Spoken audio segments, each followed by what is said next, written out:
Greetings and welcome to Growth Hacking Secrets. I'm your host, Mohammed Siddique from Atlanta, Georgia, and the co author of New Success Secrets available on Amazon.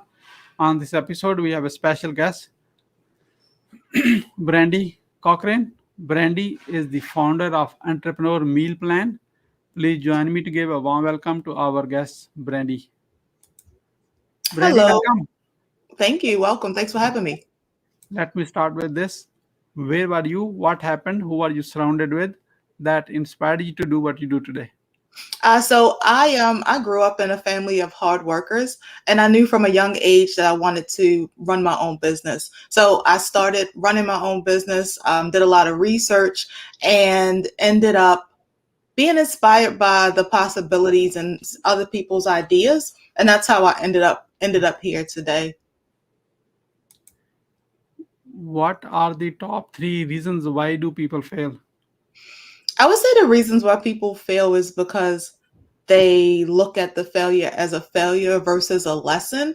Life is all about ups and downs and like opposing forces. So if all we are experiencing are the good sides, we never know how to grow from it. So I don't necessarily know if I would say why people. I wouldn't call it a failure, but if we want to give three tangibles, I would say lack of focus, lack of clarity, and not being able to ask for help. What is your greatest failure story? What did you learn and how did you recover from it? I want to say my greatest failure story would be working with people and not being clear about what our individual goals were, going in with assumptions, assuming everybody was on the same page, and then realizing that if you're going to go into a collaboration with anybody, even if they're a friend, you have to get really clear about why you're doing it, what it is you want to get out of it, and what the expectations are. So I learned to start any type of collaboration getting clear first. What are your top three success secrets that others can model from? I would say top three success secrets would be to focus on what feels good, even if you're not necessarily sure how you're gonna monetize it. As long as it feels good and you're clear about what it is you're doing, all of the other pieces will kind of naturally fall into place. I don't know exactly how to say it any other way, but if you're clear, it's something about that clarity that brings what it is that you need in order to make things happen. I would say be honest with yourself and your capacity, your personal capacity, because at the end of the day, we're people, we're not machines. And though we live in a world where we are encouraged to work really hard and grind and work ourselves into the ground. Ultimately, if you're not well in the process, it's going to be hard to sustain your business or company or whatever it is you're trying to contribute to the world.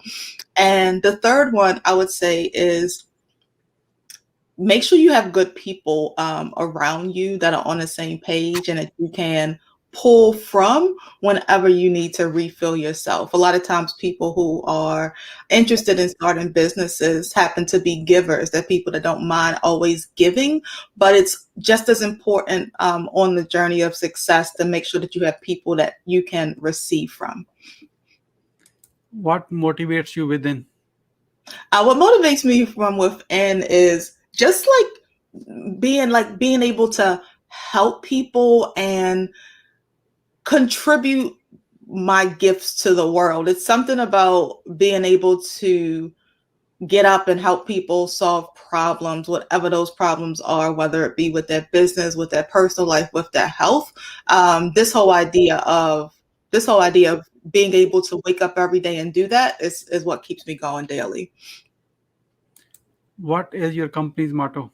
Our company's motto is do life and business well. So, like I talked about before, Entrepreneur Meal Plan is all about making sure that the people running their businesses are just as healthy as the business itself. So, do life and business well with an emphasis on well, making sure we're maintaining that work-life balance. Who is your ideal client?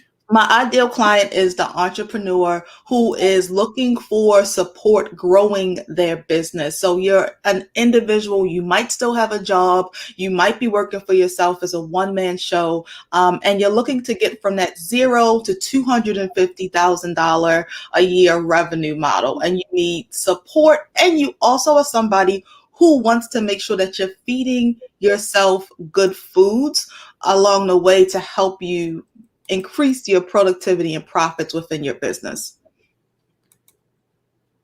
How do you find your ideal client? I find my ideal client from a few places. So sometimes I find them just from interacting. As an entrepreneur myself, I work with entrepreneurs, so I usually ask for referrals. In addition to referrals, I do Facebook Lives. I do collaborations with other individuals who have audiences that I would want to tap into, that I think would find value in the work that I do. And I do social media marketing. So those are, I would say, probably the top ways that I find my ideal client. How do you engage your ideal client? Engage my ideal client through a variety of things. A lot of it's interaction just online. Like I do lives, I do weekly videos. I also send out newsletter every month. I host online events to help engage with the ideal client. And I also ask other people who know entrepreneurs or people who are interested in this type of service if they could connect me with them. What are your well-defined products or services? So well-defined products. So products that I offer under the Entrepreneur Meal Plan for entrepreneurs is a membership. It's called the Entrepreneur Meal Plan.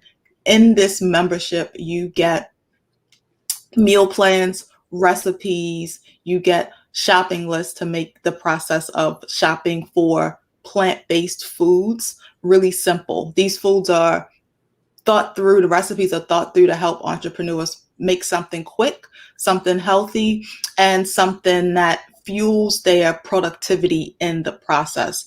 You also get access to our workshops. So another one of our services is called Grow Freely. So it helps entrepreneurs figure out how do you leverage freemium software and build your business so you can allocate those funds elsewhere. And we also have a training program called the Brunch and Build, which is a strategic planning session, which helps you to come together and think through some of your goals in a creative way. Why someone should buy from you? So I'm a product of the product. I am an entrepreneur who is constantly on this journey to find work-life balance. Really, really interested in helping people to figure out how we don't only run businesses well, but make sure that we take the same care for ourselves. I'm a problem solver. I understand the entrepreneur journey like it's literally in my DNA. So I get it. I've lived it. I still live it as a person who loves starting things. I'm always learning how to get from point A to point B, how to maximize your resources, how to make sure you're taking care of yourself in the process, and how to effectively build teams and collaborate with people in your circle to pretty much scale yourself at any level. So I'm my friends call me the entrepreneur whisperer. So that's why you should buy from me. How do you crush your competition? So crush my competition. I don't sell. I don't sell the glorious, glamorous version of entrepreneurship. So I think a lot of times people sell entrepreneurship from the end point of entrepreneurship. For me, I crush my competition because I'm real about the journey, the process, the person going through that experience versus just selling the endpoint. Yeah, the endpoint looks beautiful, but what are we doing along the way to make sure that we can enjoy that endpoint and constantly checking in with ourselves? So I crush my competition because I'm very realistic about the journey itself, and I'm really big on community support and solutions that help us to just make everything make sense for us, like us as individuals. How do you deliver a five-star client experience? So I'm very just honest and transparent. That's really what I like to do. I like to listen a lot more than I talk. So listening to what people say, hosting events, hosting experiences, and getting feedback, and then taking that feedback and creating solutions that look like the things that people ask for, is really how I create and deliver a 5-star client experience. How do you use sales proposals to close more deals? Uh, sales proposals, sales proposals, close more deals. I mean, I think sales proposals really comes from, again, the listening part. So when someone comes to ask for a service, a lot of times people come to you with a problem and they're looking for you to solve their problem. So what I do in my sales proposals specifically is I usually reiterate the problem that I heard and then offer up the solutions that make sense. And that tends to be the way that sales proposals help versus just selling what it is that I can do for you, really listening, reiterating to the client, the prospective client, that you're clear about what their problem is, and then offering up a solution that's personalized to their problem. That's how I close deals with proposals. How do you convert your clients into your brand ambassadors? So just giving them good service. Really, it's interesting because there's not a bunch of converting that you have to do as long as you give them a good experience. Yes, you can ask people to give you a testimonial. You can ask people to refer you. But if you give them something that they find valuable, it's not going to be a challenge to convert them to brand ambassadors. So if you're working with your ideal client, you're solving your ideal client's problem, 9 times out of 10, just by default, that client's going to end up being a brand ambassador for your company. How do you handle rejections? Rejections. I just always think of rejection as part of the journey, right? Like there's ups, there's downs, there's left, there's right. There's always gonna be a no or I always hear no is not right now. I don't always hear about it no, or I hear no, a rejection as a um this particular solution doesn't work for me, but I don't take them personally. As a entrepreneur, as a business person, you really have to have thick skin and be able to separate your personal from your business. So somebody may be rejecting your offer, but it doesn't necessarily reject you. So I guess that's the answer. I handle rejections by separating the personal rejection from the business rejection. How do you handle an angry client? Those are always really fun. So angry clients, I feel like the best way to handle an angry client is to listen, like literally. Let them talk, let them kind of get it out. Stay calm. Like even if they're coming at you with an aggression or like some energy that doesn't feel good to you, understand that in their experience, this is the best way for them to express themselves. Let them get it out, respond calmly, and then really work to find a solution for them. But the key to handling angry clients is to stay calm. Do not allow them to shift your energy into the angry energy that they're giving you, because it's going to be really challenging for you guys to get to a resolution if that's the strategy that you use for angry clients. We are about to move into lightning round. That means quick question and a quick answer. Are you ready? Okay, yes. What are you grateful for today? Waking up and working out. How do you start your day? With meditation, workout, writing, and a little reading. Just curious, how young are you? 40. Brandy, you are not 40, you are 18 years old with a 22 years experience. Look at that. I'll take it. What do you want to do when you grow up? When I grow up, I want to, I don't know if I want to buy an island, but I want to definitely live on an island, grow some food, host some events, read books, and sit around and figure out how to save the world. What is your plan to achieve your goal? Mm. So first off, I'm going to figure out which space I want to go to. Right now, I'm just feeling like Costa Rica is the goal that I want to go to, and literally just kind of build my life plan around getting to this area, getting to Costa Rica, and then building my community there. How will you feel in case you don't achieve your goal? Um, I don't really think that's in. I don't think that I won't achieve my goal simply because it's my goal. I can adjust it as needed. I know what I want to feel like in that moment, so it might look differently than what I'm after. So I'm pretty confident that I've actually hit this goal. How do you overcome a challenge life throws at you? Just receive it. Understand that it's a part of life. Take some time to reflect, and then pick myself back up and start over again. What is the advice you will give to younger yourself?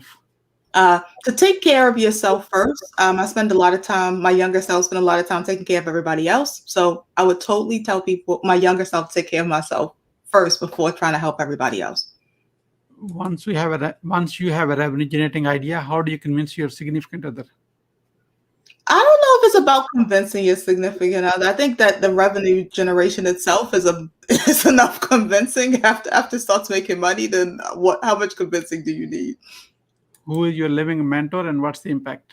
I have a bunch of mentors, and I would say that the impact of all of them collectively is just the ability to help me to work through things and get some feedback and insight from people who have experienced something that I'm going through and can provide me with what I need to get through it myself. Why being impactful is important to you? I feel like if you wake up every day, it's kind of, for me, it feels like a requirement. Like I feel like if you wake up and you have a message and you have a purpose, that it's important that um, you spread it and help to impact as many people as you possibly can every time you get an opportunity to wake up. So I think that's why it's so important. What do you want to be remembered for? I want to be remembered for the person who helped people extract maximum joy out of life and eat their vegetables and enjoy eating their vegetables. How can we support you? We can support me by going to entrepreneurmealplan.com, joining our community, signing up for one of our events, signing up for one of our classes, and just letting people know that we exist. There's a community of entrepreneurs out here who are using plant-based foods to power their profits and productivity, and it's a bunch of really cool folks. We are about to wrap up. I like to have a few words about today's guest experience on the show. Here is my question. What would you say about your today's guest experience on the show? I thought it was good. What would you say as a final word? My final word would be to make sure that you take care of yourself regardless, and that you can really do anything that you want with your life in the world as long as you get clear, as long as you're focused, and as long as you have the right people around you. Thank you so much, Brandy, for sharing your wisdom with us today on the behalf of Growth Hacking Secrets community and our entire team. We really appreciate you. This is Mohammed Siddique signing off from Atlanta, Georgia. Until the next episode, all good wishes.